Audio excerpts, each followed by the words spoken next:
couple of things very, very briefly in the 2 minutes I have. The first is this, some of the comments came, let me just flag up a couple of things. It will not be possible to defeat Islamist extremism whilst denigrating, for instance, people in this country who are concerned about immigration. It's not possible. Because a very, very large proportion of people in this country are concerned about immigration. It tends to be the number one, or if not number one, two issue in polling in this country. So, as it were, those people who just say, people who talk about immigration all the time, those people aren't beyond the pale. They might be perfectly decent. They are, in most cases, perfectly decent people who are concerned about an issue. And I don't think it should be glibly dismissed any more than people who are concerned about demographics. There are people who have serious concerns about demographics because they're seriously concerned that the society they were born into is changing beyond recognition. That doesn't mean they should be dismissed as whack-job kooks or racists. They might have a perfectly legitimate point. I think they do. The second thing, it was demonstrated by one of the people who said, this gentleman there, talked about, going to the protest of the Pope rally. If I may say so, this, I wasn't there, I didn't approve of the protest because there were various things around that I think are complete guff. One of them is the fact that people love saying they went to the protest of the Pope thing. The Pope, the sort of, Pope's not on board with gay marriage. I'm a gay man, I'd love to have gay marriage approved by the Catholic Church. But, they're not going to. Meantime, I really, really wish that people would reserve their ire for the people who don't just want to stop me marrying, but want to throw me off a cliff. Much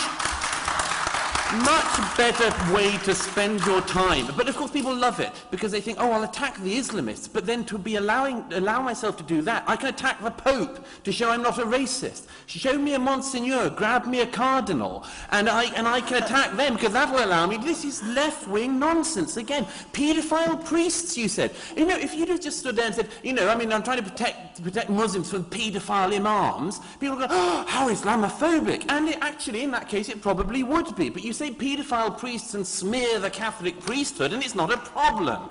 Thirdly, finally, getting toward the end, a lot of this problem comes down, and the question we didn't get onto tonight, the fact is this. At the end of the Second World War, the Nazi leaders were tried and executed. At the end of the Cold War, it didn't happen.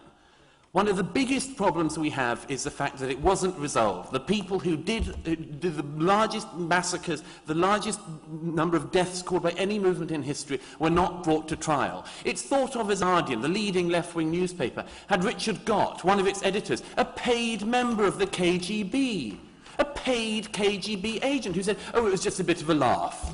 Oh, and it still is just a bit of a laugh. Because if it's communism, it's a bit of a laugh. 70 million dead here and there, a bit of a laugh. And so on. So please, let's adjust our fucking values. And finally, a lot of this is a simple mental breakdown of the left. I hesitate to say this in the presence of Nick Cohen, who's chronicled this better than anyone. But the mental breakdown of the left. The fact that at so-called left-wing meetings, we have the obsessions with Palestine, for instance. There was one recently, again, I saw, Gays for Palestine. Give me a break. If Gays for Palestine were in Palestine, they'd have to move to Israel.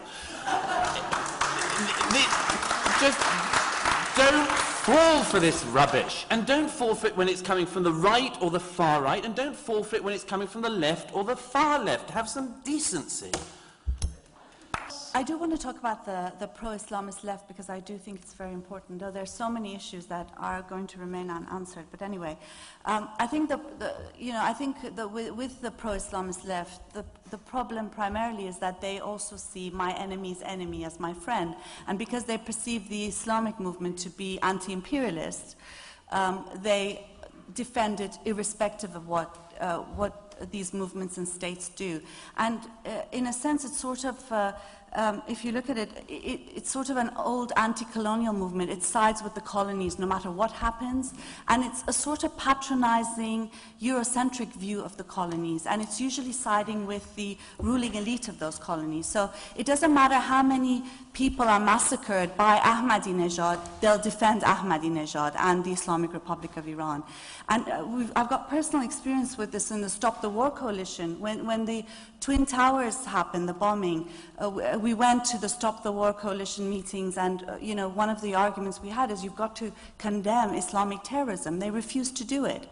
And we've had actually our activists who've got banners of against human rights violations in Iran, their banners grabbed off them and thrown out of the protest, you know, whereas you've got banners of the Islamic Republic of Iran's flag, we are all Hezbollah, we are all Hezbollah. You know, you've got lesbian women carrying that banner, you know, and you're like, you wouldn't be alive under Hezbollah's rule, you know. And, you know, at one protest, I stopped going to them because every woman veil in respect for Muslim women. Well, you know, a lot of women under Islamic laws are fighting tooth and nail not to be veiled. They're having acid thrown in their faces and they're resisting. And you're telling us in London to veil in solidarity with the Palestinian women or the Iraqi women. There are a lot of these sorts of examples. United Against Fascism, we had a rally against Sharia law in front of Downing Street. Al-Muhajirun did a counter-demonstration against us. United Against Fascism led a rally against the EDL, who had also come for a counter-demonstration, and joined Al-Muhajirun. Come on! How can you be anti-fascist and join the Islamic fascists? Their response, there's no such thing as Islamic fascism, and that's the problem. The problem is that they don't see the fact that there are women, there are gays, there are atheists, free thinkers, socialists, left, right, human beings who are being smashed by this movement. And who are struggling and resisting it day in and day out, and they're siding with the oppressor. They're siding with the oppressor. So I think, especially as I'm on the left, I feel such a betrayal from this movement. And you know, that they're siding with Islamism, they're taking Islamic side at our expense, at the expense of people's rights. I just want to say one thing, though, that we're not talking about people, and that's where I think there's some dishonesty going on in these debates, because we're not talking about your neighbor who's anti-immigrant. As the head of the One Law for All campaign that has gathered, you know, 27,000 supporters in a very short time, and that has been challenging the Islamic movement day in and day out, I have a responsibility to target and bring light to and expose not just Islamism, but also the far right that is hijacking that issue in order to attack Muslims, other citizens in this country. A movement that doesn't give a damn about the stoning of Sakina Mohammadi Ashtiani. That Muslim bitch deserves to die. Those are the sorts of emails you get from them. Okay, so I have a responsibility. I'm not talking about individuals. Your neighbor might be anti-immigrant. I don't care. But when you have a movement that is organizing people, bringing football hooligans into the street, I have a right to attack them and condemn them. That is my job as an activist. And just as they have a right to speak, I have a right to speak. And I won't stop speaking about this. I think it's important. We have to distinguish who our enemies are, because we will not win if you have the far right taking over the debate. The governments refuse to decide this. The vast majority of people are anti-Islam, but they're not racist. They have to see a non-racist, anti-racist alternative to fighting Islamism, and we are that alternative. And that's why I think it's important. This seminar is one of many seminars, conferences, rallies we've had, but this issue is one that we've been grappling with and felt we needed to focus on this. So maybe you think we're not dealing with all the issues, but the reason for this is because this needs to be discussed and addressed. Thank you. Thank you very much.